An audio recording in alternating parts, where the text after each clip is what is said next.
Hi, and welcome to Fox 29's McNeese State Cowboys 2015 review of a magical year. Your Cowboys 10-0, their 5th time in school history with an undefeated season, 14th Southland Conference Championship, and an opportunity to take on somebody in the FCS playoffs. We'll review that season here today, and usually I end the show on Inside Cowboy Football saying it's always a great day to be a Cowboy. Well, this year it has been a great year to be a Cowboy. Saying that doesn't mean just cheering for the blue and gold and the Cowboys get a victory. There's a lot more to that. The Cowboy, rugged, trailblazer, fights through the good times and the bad, and that's exactly what the Cowboys have done this season. According to head coach Matt Viator, there were a lot of challenges and a lot of optimism for the 2015 season. The expectations were really high coming off of off-season, the attitude that our kids had, and spring ball was fantastic. Was really excited about the recruiting class coming in, and so expectations from within the building were through the roof. And certainly, you got to get out there and play, and and see how it happens if you can stay healthy enough. But the expectations, like I said, you guys know I'm not a big talker. But in the building with the coaching staff, expectations were through the roof. We felt like that we really had a lot of talent on this football team. The excitement surrounding the 2015 season was felt throughout the country as the Pokes prepared to visit Baton Rouge and take on the LSU Tigers for the second time. This matchup would catch the attention of head coach Les Miles, who recounted a near victory for the Pokes against Nebraska the season prior. Well, first of all, McNeese State is a very quality team. They dang near beat Nebraska a year ago at Nebraska, and we recognize that they'll play extremely hard against us. So we're not we're going to be prepared. We recognize that Coach Viator does a great job there, and our guys are going to look forward to the competition, I promise. With a kickoff looming, the highly anticipated matchup would finally arrive.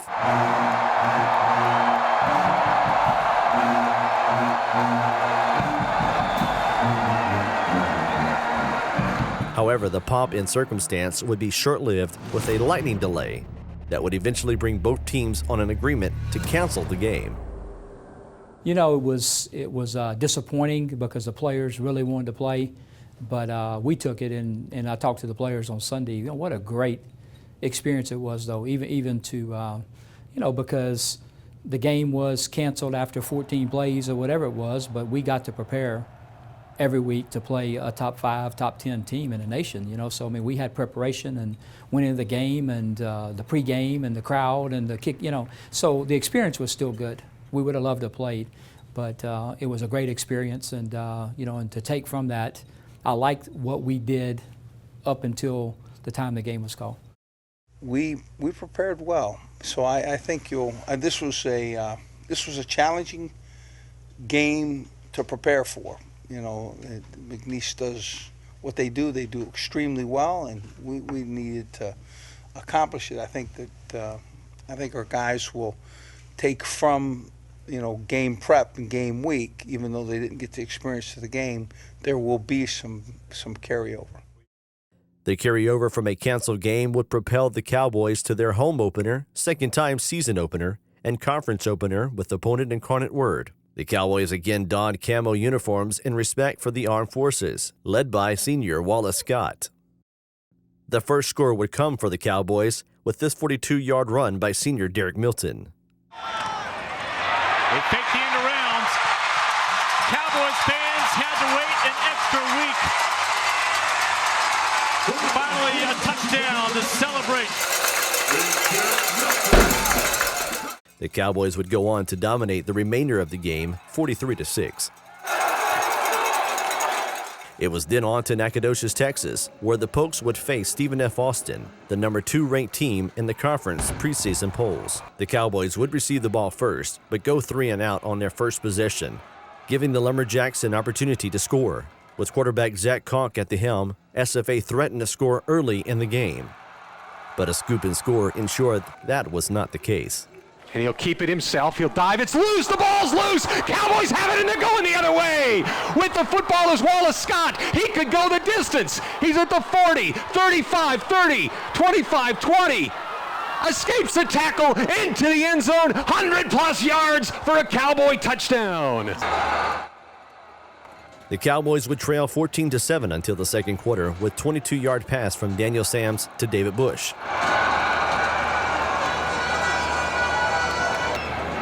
The Lumberjacks would not score again in the ballgame, and the Cowboys continued to dominate both sides of the ball and would win 28-14.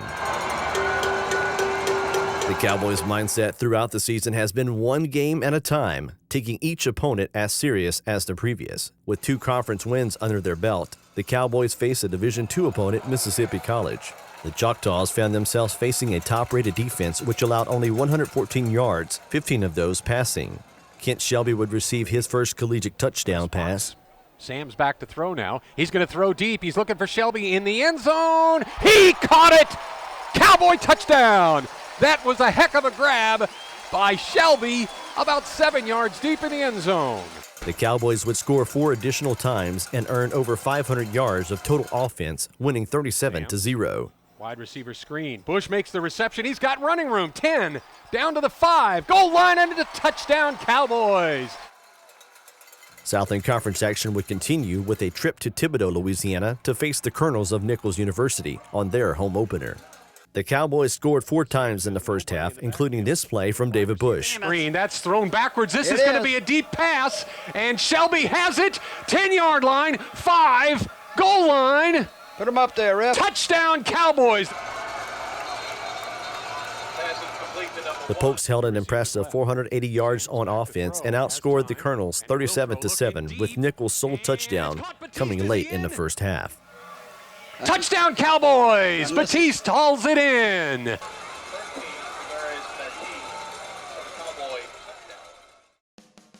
Fox 29's 2015 McNeese Football Season Review is made possible by these sponsors: First Federal Bank of Louisiana, Tarver Automotive Group, and Lakeside Bank.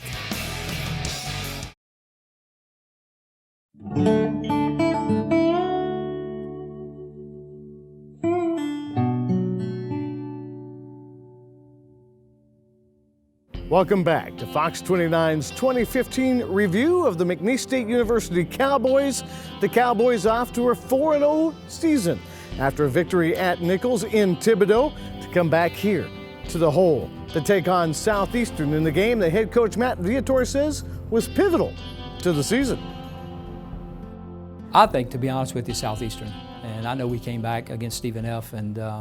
But Southeastern, of course, they'd beaten us 2 or 3 years, and I thought, really, to be honest with you, the questions were, how we were recruiting, how they're recruiting, how we're doing whatever, and can we physically, match up and this and that. And although the score was 14 points or 17 points, whatever it was, I thought we dominated the game. And we both, another thing too, that I thought we dominated it physically. And to be able to line up a game against those guys, and we ran the football and they couldn't run it, and and that was kind of I think the game that the players circled on the deal, was that Southeastern game coming in here and stuff, and I thought that really got us moving in the direction we wanted to move. The Cowboys were continuing to rise in the polls, landing a number 13 spot for the week leading to Southeastern. Much preparation surrounded this game, as Southeastern had dominated the Cowboys in the last 3 meetings between the 2 squads. The key to this matchup will be to contain the Lions' high-powered rushing offense. Leading 7-0 are the Pokes. Ross gets the carry. He's got some traffic, and now he breaks free. He crosses midfield. He's at the 40, 35, 30. He could go 20, 15, 10, 5. Ryan Ross with a Cowboy touchdown. He was all bottled up and escaped, found himself upright at midfield, and all of a sudden he had nothing but daylight in front of him. Ryan Ross with the score. The defense would go on to contain the Lions to just 88 yards in the second half, And the ball is loose and a fumble recovery to seal the game. by the Cowboys. The Cowboys have it. We got the ball. The Cowboys continued their undefeated season by winning with a score of 21-7.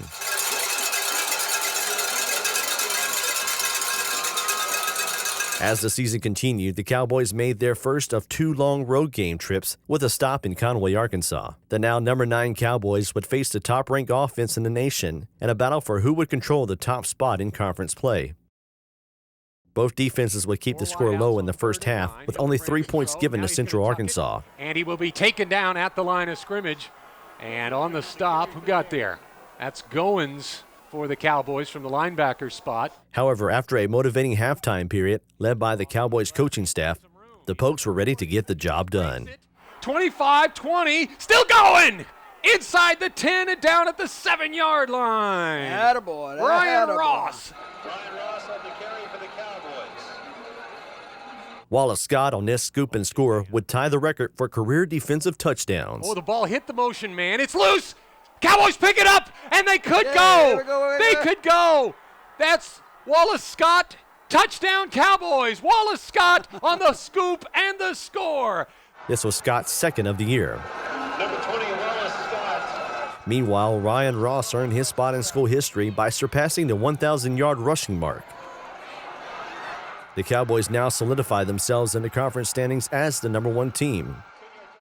It was homecoming week for the Cowboys, and conference race continued as Northwestern State comes to town. Again, the Cowboys' nationally ranked defense held the Demons to bay, allowing just 105 rushing yards. Is intercepted by the Cowboys. Dominique Hill at the 38-yard line.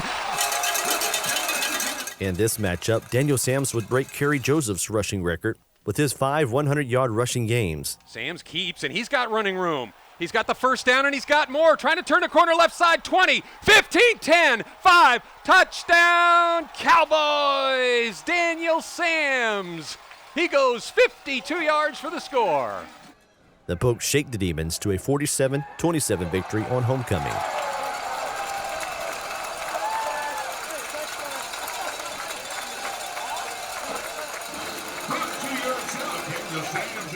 The season continued for the 7-0 Cowboys with the longest road trip of the regular season, a 500-mile trip to Abilene, Texas for a Halloween matchup.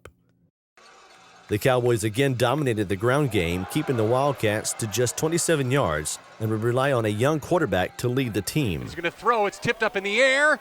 Intercepted. Gabe Hamner has it at the 35-yard line, and the Cowboys will start right there.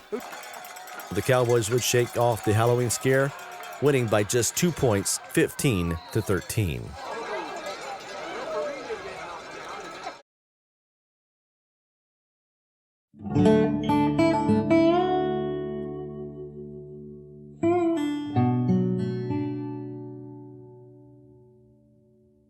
We continue our review of the 2015 McNeese State Cowboy football season. The Pokes riding high after a narrow victory at Abilene Christian, a chance to come back, to their locker room, to the hole. Come back home to take on the Sam Houston Bearcats, who have given the Cowboys problems in the past. Things start here in the locker room, get finished on the field. The Cowboys hoping to get a victory and at least a share of the Southland Conference title. Consistency on both sides of the ball would be paramount as McNeese hosted Sam Houston in Week 10. I think the thing that's impressed me is just, we knew we had talent, but a lot of people do, and of course I know we got great coaches. Lance is awesome, and those Manny and Lark and Chris and those guys. They've been together, and but I think the thing that's impressed me, Richard, more than anything, is just how consistent we've been. And our guys, first quarter to fourth quarter and week after week, it's relentless effort, it's relentless pressure, and that's hard to do, consistently for 10 games. And the Northwestern game, maybe not the best we played, but still obviously good enough to win. But those other 9 games, how can you go back and find any fault in what we did? It's just like I said, it's the consistency is what's impressed me. The Pokes had an opportunity to call itself the conference champions for the first time in 6 years. Sam's back to throw. Now he'll run it himself. He's got some room up the middle, and he's got a first down, and he's got more. 35-30, 25-20, 15. They won't get him. Touchdown, Daniel Sams and the Cowboys. The Bearcats' sole touchdown of the game would come early from an interception. Having met the Pokes' defense with attitude, their offense would be unable to make another score. And this could go all the way. Cutting it back at the 25 and the 30, and he's going to go. Late in the second half, 2 mishandled kickoffs by the Bearcats would ice the game for the Cowboys and lead them to the automatic playoff bid and the Southern Conference champions. Cowboys have the football at the 20-yard line. Amazing. And boots it low again. This time Sam Houston will get all over it. It's loose again. No way. The Cowboys got another one. You have got to be kidding me. At the 36-yard line, it's recovered by Holden Rogers, the linebacker. With this win, Coach Viator would be just one win from tying Bobby Kiesler as the all-time winningest coach at McNeese.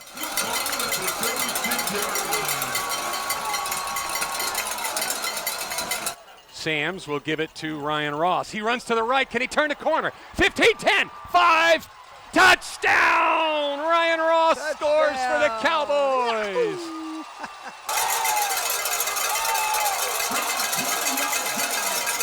An opportunity for rest came at an unusual spot in the season with a bye week prior to the final regular season matchup against Lamar. The Pokes were eager to make a statement and assure themselves a high place in the FCS playoff field.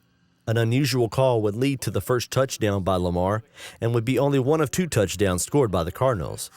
He's got a hole up the middle. He's on his feet and brought down around the 34-yard line. So excellent field position. Actually, loose ball here. Is it a live ball? No flags are down. Cardinals receiver bringing it back to the end zone. Signal is a touchdown for the Cardinals. Are you kidding me? That's Dedrick Garner for the Cardinals. The Cowboys offense demonstrated a talented field of players the Pokes had showcased all season. Oh, a little trickery here. Ross. A lot of room, too. Here we go. This is David Bush. He's got running room down the left side at midfield. Still on his feet inside the 40, near the 30. Takes a hit down by the 25-yard line. 49-yard pickup down to the 26. Handoff here to Ross. He's on his feet again near the 15. Turns the corner. Touchdown, Cowboys. Logan Moss hanging on to Daniel Sam, and how did Sams get away and complete that pass? Pass is caught near the 40. The domination of the defense and the willingness of a team to come together allowed the Cowboys to finish undefeated with a 20-14 win over Lamar and become the undisputed Southern Conference champions.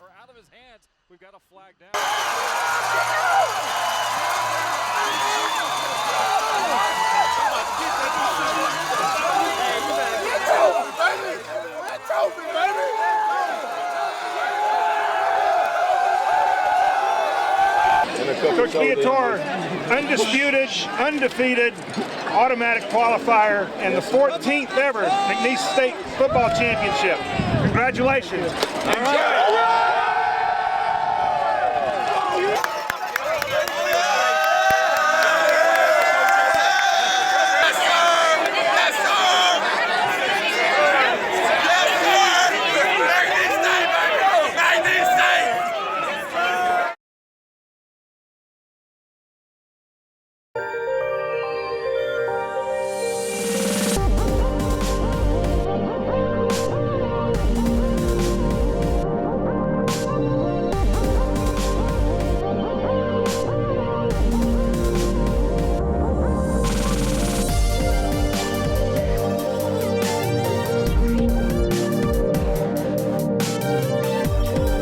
Don't miss Inside Cowboy Football, Tuesday nights at 10 p.m. only on Fox 29.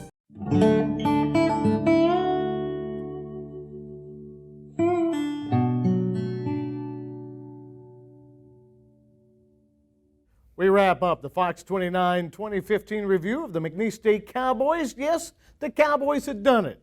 They'd beaten their rival Lamar on their home turf. Cowboys 10-0, the perfect season to date, and add their 14th Southern Conference Championship, their first since 2009, and get to add some numbers to the board. All there was yet to do was find out where the Cowboys would play next. Cowboys, Cowboy fans alike would all meet at the Jack Dolan Fieldhouse to find out their fate. Selection Sunday finally arrived, and for many, the playoff bubble would burst. But for the McNeese Cowboys, a number 4 seed in the postseason will be the start to the road to Frisco. I think it's about what I kind of thought, because I I understand the geographics and how it works. And if you look at it, Jacksonville was going to be the #1 team they deserved to be. I mean, they lost one game, and it was to Auburn in overtime. So that loss did them a lot of good. You know, I mean, if a loss ever does you good, that loss did them a whole lot of good and stuff from a national attention standpoint. And but, you know, I knew that we were bunched in there with Illinois State and North Dakota State. I knew that. And I had kind of predicted, I talked to Mr. Hemphill and to Matt Bonnet, and I said, you know, I wouldn't be surprised if we don't end up the 4. Because if everything played out and those 4 teams were playing because of TV and because of everything else, you got 2 teams in the South and 2 teams in the North. You know, so I would rather have been ranked second, you know, where 3rd and 4th are the same. That don't matter. But second would have been a, you know, an upgrade in terms of possibly playing every game at home. But, you know, 4's good too. Well, especially too when it gets to the second round like we are. Now you're down to 16, and so you know it's you're going to play a really good team. And what I've explained to the players is the pool, you know, is smaller really than any other organized sport. And you know when you get in there, I mean, you know, you're already, you know, down to that small pool of teams, and you better play good.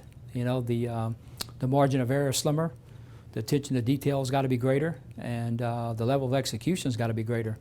You know, to have a chance to win, because you're going to be playing extremely talented teams. I mean, look who we're playing. You know, Sam Houston State. I mean, we all saw them, or Portland. I mean, or Southern Utah, who evidently is good because you know they beat Northern Arizona in a play-in game. You know, really the last game of the year, 41-40, and we had already watched Northern Arizona early in the year against Stephen F. Austin. They're talented, so you're going to play a good team. But the key is you have to play good. And execute and do the things that you got to do, and you have to do them at a very high level. As head coach Matt Viator addressed the crowd, thoughts of earlier playoff appearances come to mind.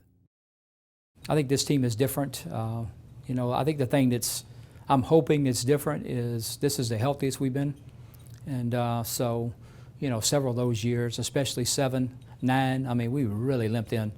And, you know, the team that we brought to the playoffs wasn't even a shell of the team we had early in the year, especially 2007. I mean, the team that we played Eastern Washington, you know, versus the team that beat UL Lafayette, I mean, that wasn't even, you know, wasn't even a shell of the same team. And 2009, you know, not having Todrick Penland, not having Darren Miner, not having some key guys that beat Appalachian State and early in the year. So, you know, 13, I remember, you know, the Lamar game, we lost Cahee and Guy Morgan in the Lamar game. And so, you know, we go into Jacksonville without really our 2 leaders on defense and stuff. So, you know, this time I'm hoping that we're a little healthier, and I think these kids are excited about being here. Taking a look at the playoff field for the 2015 FCS playoffs, the Cowboys will either face Sam Houston State or Southern Utah in the second round of the playoffs on December 5th. It's fun. It's you know, it's nerve-wracking, you know, because you don't know how you're going to play, but there's no do-overs. You know, there's no, okay, we can go back and improve on this. It has to happen on that Saturday night.